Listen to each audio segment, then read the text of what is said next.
सभी का स्वागत है मेरे YouTube चैनल स्टडी बायोलॉजी में। क्लास 10 के अंतर्गत पिछले पार्ट में हमने जैव प्रक्रम के बारे में पढ़ा था। आज हम पोषण के बारे में पढ़ेंगे। जीवों में कैसे पोषण होता है, कैसे न्यूट्रिशन होता है। तो पोषण के बारे में यहाँ पर उसकी परिभाषा दी गई है। परिभाषा क्या है कि भोज्य पदार्थों से पोषक तत्वों को प्राप्त करने की जो क्रिया है उसको हम पोषण कहते हैं। अर्थात हम लोग जो भोजन करते हैं उसका पाचन होता है, पाचन के बाद भोजन से पोषक तत्व बनते हैं और उन पोषक तत्वों से विभिन्न प्रकार की जैविक क्रियाएं होती हैं। ठीक, तो पोषण क्या है? भोज्य पदार्थों से पोषक तत्वों को प्राप्त करना। इसके बाद दिया गया पोषण के प्रकार। पोषण न्यूट्रिशन कितने टाइप का होता है? तो यहाँ पर दो विधियां दी गई हैं, दो प्रकार दिए गए हैं। स्वपोषी पोषण ऑटोट्रॉफिक न्यूट्रिशन, परपोषी पोषण हेटेरोट्रॉफिक न्यूट्रिशन। तो ये दो प्रकार का न्यूट्रिशन पाया जाता है। तो पहला है स्वपोषी पोषण। पहले को देखते हैं। स्वपोषी पोषण को फिर से दो भागों में डिवाइड किया गया है, दो भागों में बांटा गया है। पहला है प्रकाश संश्लेषी अर्थात फोटोसिंथेटिक और दूसरा रसायन संश्लेषी अर्थात कीमोसिंथेटिक। तो ये दो प्रकार का संश्लेषण होता है। पहला प्रकाश संश्लेषी। प्रकाश संश्लेषी क्या है कि प्रकाश संश्लेषी जो है इस प्रकार का पोषण है जिसमें मुख्यतः हरे पौधे आते हैं जो अपना भोजन सूर्य के प्रकाश की उपस्थिति में स्वयं बना लेते हैं। ठीक है, हरे पौधे अपना भोजन स्वयं बना लेते हैं सूर्य के प्रकाश की उपस्थिति में। किस क्रिया के द्वारा? प्रकाश संश्लेषण क्रिया के द्वारा। ठीक है, जिसमें हरे पौधे आते हैं, क्लोरोबियम जीवाणु आता है। ठीक है, और भी शैवाल आती हैं, यूलोथ्रिक्स, स्पाइरोगायरा, फिलेमाइडोमोनास, ये सब शैवालें आती हैं जो अपना भोजन स्वयं बनाती हैं। उसके बाद दूसरा है रसायन संश्लेषी कीमोसिंथेटिक न्यूट्रिशन। कीमोसिंथेटिक अर्थात रासायनिक पदार्थों से या रासायनिक तत्वों से अपने लिए भोजन बनाते हैं, तो उन्हें हम रसायन संश्लेषी पोषण कहते हैं। कौन है? कितने प्रकार के होते हैं? लौह संश्लेषण, गंधक संश्लेषण तथा सल्फर संश्लेषण, मेथेन संश्लेषण या संश्लेषी या हाइड्रोजन संश्लेषी। तो इतने प्रकार के जीव होते हैं। लौह अर्थात आयरन के द्वारा संश्लेषण करके, आयरन का संश्लेषण करके कुछ जीव अपने लिए भोजन बना लेते हैं, जिसमें थैरोबैसिलस जीवाणु को दिया गया। थैरोबैसिलस एक ऐसा जीवाणु है। रसायन संश्लेषी में प्रायः जीवाणु भी आते हैं जो अपना भोजन स्वयं बनाते हैं। तो लौह संश्लेषण अर्थात आयरन के संश्लेषण से, आयरन के द्वारा थैरोबैसिलस जीवाणु अपने लिए भोजन बनाता है। गैलियोनेला भी एक एग्जाम्पल दिया गया है जो लौह संश्लेषण करता है। और दूसरा है गंधक या सल्फर संश्लेषी। तो इसमें भी जीवाणु आता है। कौन सा? थायोबैसिलस। थायोबैसिलस जीवाणु क्या करता है? सल्फर के द्वारा अपने शरीर में भोजन बना लेता है। अगला है मेथेन संश्लेषी। मेथेन संश्लेषी जीवाणु कौन सा है? मेथेनोमोनास। यह जीवाणु मेथेन से अपने लिए भोजन बनाता है। दूसरा हाइड्रोजन संश्लेषी अर्थात हाइड्रोजन से अपने लिए भोजन तैयार करता है। तो कौन सा जीवाणु है? बैसिलस पेंटा। ये एक जीवाणु है जो हाइड्रोजन संश्लेषी जीवाणु है। ठीक है, तो ये इतने प्रकार का रसायन संश्लेषण होता है। और अगला दिया गया है परपोषी पोषण अर्थात हेटेरोट्रॉफिक न्यूट्रिशन। तो हेटेरोट्रॉफिक न्यूट्रिशन किसे कहते हैं? इसमें वे जीव आते हैं जो अपना भोजन स्वयं नहीं बना पाते, अर्थात जीवों में अपने द्वारा भोजन न बना पाना या भोजन के लिए दूसरे जीवों पर आश्रित होना, निर्भर होना, तो उसे किस प्रकार का पोषण कहते हैं? परपोषी पोषण कहते हैं। ये निम्न प्रकार का होता है। मृतोपजीवी सैप्रोफाइट, परजीवी पैरासाइट और सहजीवी सिम्बायोटिक। मृतोपजीवी किसे कहते हैं? मृतोपजीवी का अर्थ होता है ये मृत सड़े गले पदार्थों पर उगकर अपना भोजन प्राप्त करते हैं, जिसमें कौन आते हैं? मुख्यतः कवक आते हैं। कवक जो कहाँ होते हैं? जहाँ कूड़ा करकट, गोबर, लकड़ी सड़ती है, तो वहां पर ये उग जाते हैं और उस मृत पदार्थों से, सड़े गले पदार्थों से भोजन प्राप्त करते हैं। ठीक है। और दूसरा परजीवी, परजीवी किसे कहते हैं? परजीवी वह जीव होते हैं जो भोजन के लिए पूर्णतः किसी जीव पर आश्रित होते हैं, ठीक है। जैसे एग्जाम्पल में अमरबेल दिया गया है, विब्रियो दिया गया है। अमरबेल में देख सकते हैं, अमरबेल दूसरे पौधों पर उगने वाला एक जो है परजीवी पौधा होता है। दूसरे पौधों के ऊपर ये उगकर, मान लेते हैं ये कोई पौधा है,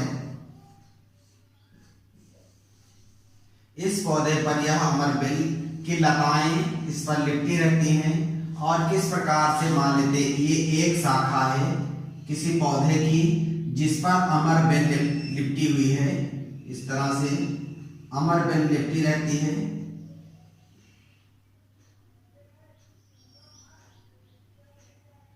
और अमरबेल में क्या निकलती हैं? खूंटी जैसी संरचनाएं निकलती हैं जिन्हें हम हास्टोरिया कहते हैं। इस तरह से संरचनाएं निकलती हैं जिनको हास्टोरिया कहते हैं। और इन्हीं हास्टोरिया के द्वारा चूसकांग भी कहते हैं, ठीक है, चूसकांग, इन्हीं चूसकांग के द्वारा इस पौधे से, जिसको होस्ट या पोषक कहते हैं, जिससे अमरबेल पोषण प्राप्त करता है, उन पौधों को क्या कहते हैं? पोषक कहते हैं। और इस चूसकांग को हास्टोरिया कहते हैं। तो हास्टोरिया के द्वारा अमरबेल पोषक के शरीर से पोषक तत्वों को अवशोषित या चूसता रहता है। ये है परजीवी अमरबेल। और दूसरा है, तीसरा दिया गया है सहजीवी, सिम्बायोटिक पोषण। इसमें क्या होता है? इसमें दो जीव एक साथ जीवन निर्वाह करते हैं, जिसमें एग्जाम्पल में दिया गया है राइजोबियम जीवाणु दिया गया है। राइजोबियम जीवाणु किसमें पाया जाता है? दाल वाली फसलों में पाया जाता है। लिगोमिनोसी फैमिली के सदस्यों में पाया जाता है। मान लेते मटर या चना है, इसमें क्या होता है कि ये जो जड़ें होती हैं, जड़ों में गांठें पाई जाती हैं। मटर या दाल वाली जितनी भी फसलें हैं उनमें गांठें पाई जाती हैं, नोड पाए जाते हैं, नोड्यूल्स बोलते हैं। और इन नोड्यूल्स में, इन गांठों के अंदर राइजोबियम जीवाणु रहता है, राइजोबियम जीवाणु पाया जाता है। तो राइजोबियम जीवाणु क्या करता है? कैसे ये दोनों साथ साथ जीवन यापन करते हैं? ये जो मटर का पौधा है, इसको रहने के लिए, जीवाणु को रहने के लिए अपनी जड़ों में स्थान देता है। और राइजोबियम क्या करता है? राइजोबियम वातावरण की कार्बन डाइऑक्साइड, नाइट्रोजन का स्थिरीकरण करके, नाइट्रोजन का स्थिरीकरण करता है और नाइट्रेट में बदल देता है। और नाइट्रेट को ये पौधे ग्रहण कर लेते हैं। पौधों का मुख्य पोषक तत्व क्या होता है? नाइट्रेट। और ये राइजोबियम जीवाणु नाइट्रोजन का फिक्सेशन करके, नाइट्रीकरण करके नाइट्रेट में बदल देता है। और इस नाइट्रेट को ये पौधे जड़ों के द्वारा ग्रहण कर लेते हैं, ठीक है। तो ये हो गया सहजीवी पोषण। इसके बाद कुछ पॉइंट पर और गौर कर लेते हैं। कुछ विशेष पॉइंट हैं, जैसे पोषण के आधार पर जीव,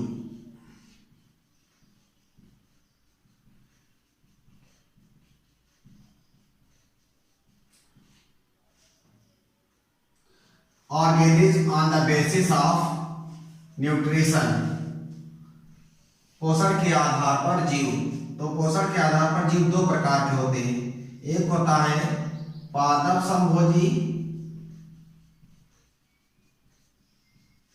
पादप संभोजी जीव अर्थात होलोफाइटिक, होलोफाइटिक। और दूसरा है जंतु संभोजी,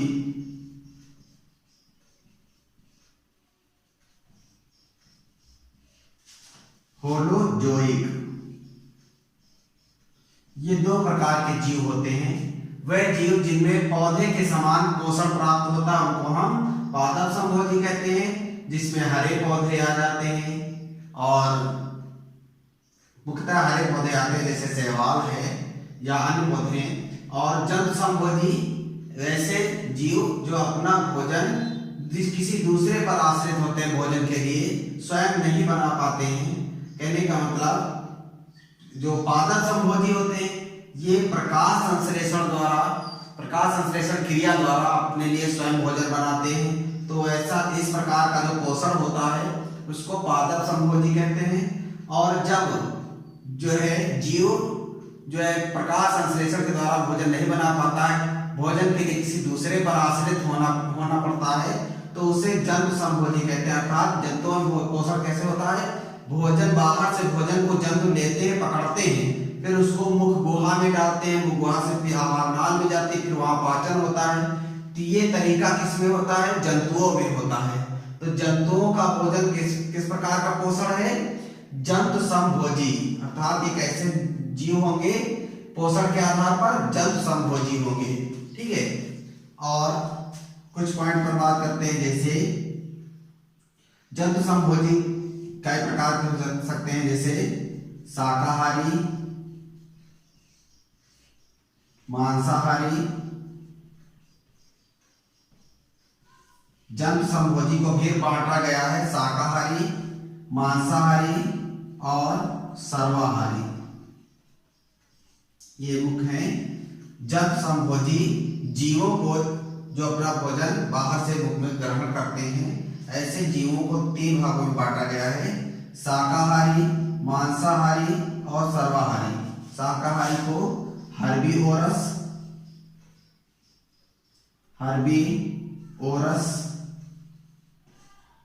मांसाहारी को कार्निवोरस और सर्वाहारी को ओमनीवोरस कहते हैं। शाकाहारी जो हरे पौधों पर निर्भर होते हैं, अपना भोजन जो है हरे पौधों से प्राप्त करते हैं।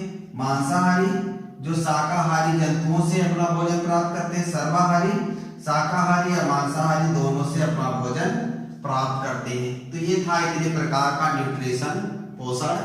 अगले टॉपिक पर अगले पार्ट में बात होगी। ठीक है, धन्यवाद।